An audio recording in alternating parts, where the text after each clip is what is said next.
Assalamualaikum warahmatullahi wabarakatuh. Selamat sore Bapak, Ibu, dosen, dan teman-teman semuanya. Saya Ahmad Zaki Ramadan dengan NIM A01125116 dari Program Studi Ekonomi Pembangunan Universitas Hasanuddin. Pada kesempatan kali ini, saya akan mempresentasikan tugas akhir saya yang berjudul Dampak Digitalisasi Pemasaran UMKM Mendorong Pertumbuhan Ekonomi Inklusif Pasca Pandemi.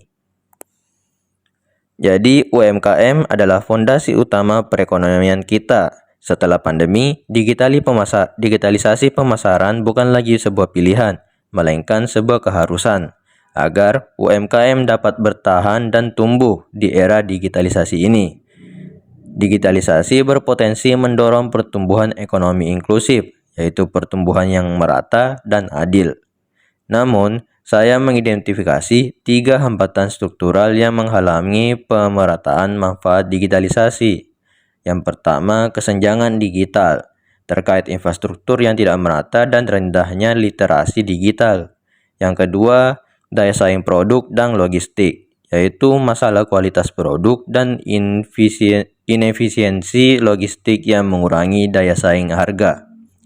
Yang ketiga, keamanan digital, yaitu kekhawatiran akan serangan cyber dan kurangnya perlindungan hukum di platform online. Oke, jadi penelitian ini bertujuan untuk mengisi celah analisis, yaitu mengevaluasi interaksi ketiga hambatan tersebut secara terpadu.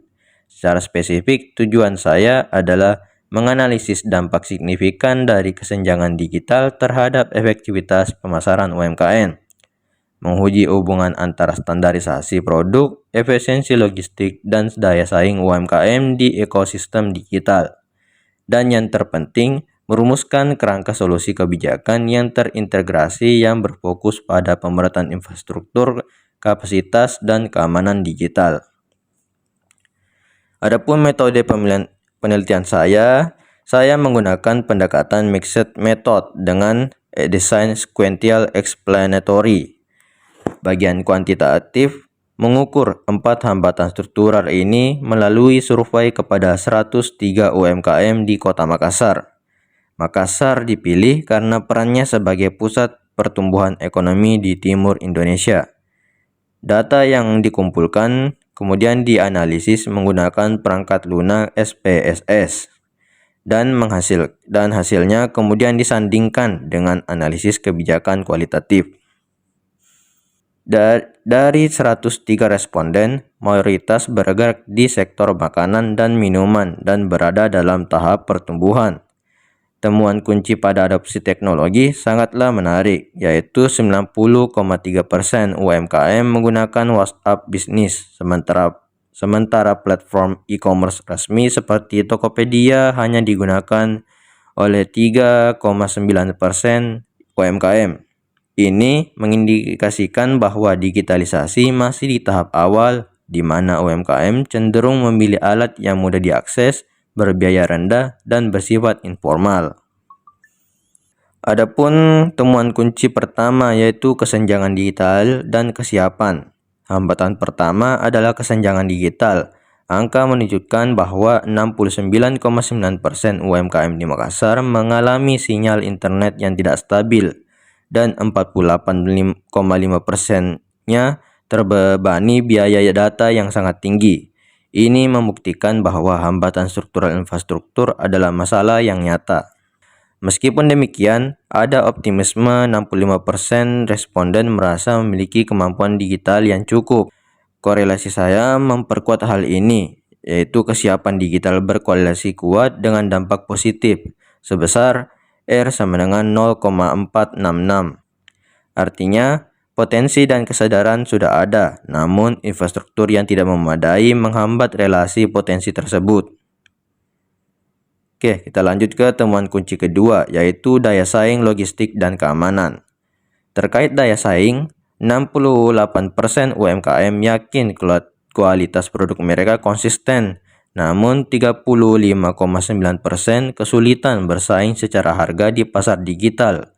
Korelasi sebesar R sama dengan 0,390 menegaskan bahwa kualitas produk harus didukung oleh strategi harga yang kompetitif. Di sisi logistik, 49,5% masih merasa biaya pengiriman menjadi beban. Ini menunjukkan bahwa efisiensi logistik adalah faktor kritis dalam daya saing UMKM. Terakhir, masalah keamanan. 52,4% UMKM khawatir terhadap penipuan online. Korelasi terkuat yaitu R sama dengan 0,685 menunjukkan bahwa perlindungan data menjadi faktor kunci dalam membangun kepercayaan UMKM terhadap platform. Adapun dampak positif dari digitalisasi, yaitu di tengah tantangan tersebut, digitalisasi telah menunjukkan dampak transformasional.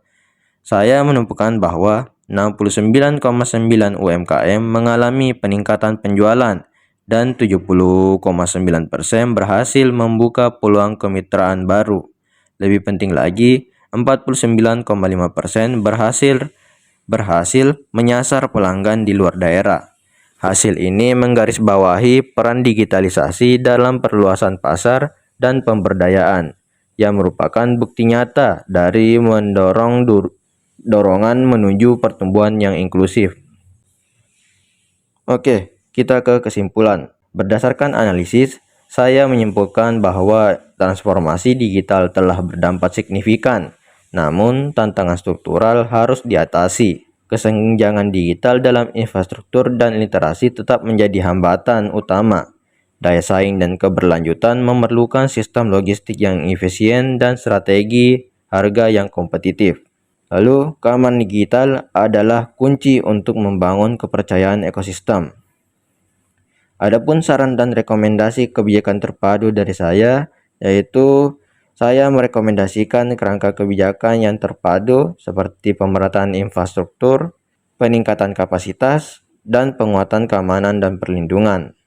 Solusi terpadu ini diharapkan dapat menargetkan akar masalah struktural, memaksimalkan manfaat digital, dan mendorong pertumbuhan ekonomi yang inklusif dan berkelanjutan di Indonesia.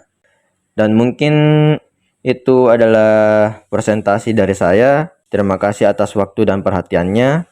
Wassalamualaikum warahmatullahi wabarakatuh.